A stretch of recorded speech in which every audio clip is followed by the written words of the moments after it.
So hey guys, তো আমার নাম জ্যাকি বুড়া 831। তো আমার মা গোসল করতেছে, তো আমি এখন ভিডিও বানাবো।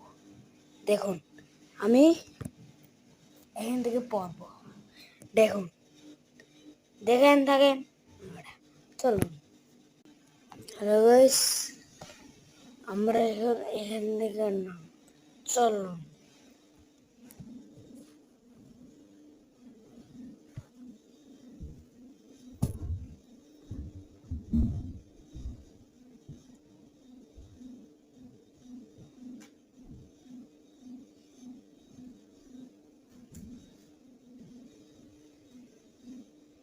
তো গাইস আমি এখান থেকে লাভ দিতে তো আমি আর ভিডিও বানাই নাই, আমি ভুল করে বানাইতে ভুলে গেছি। তো টাটা বাই।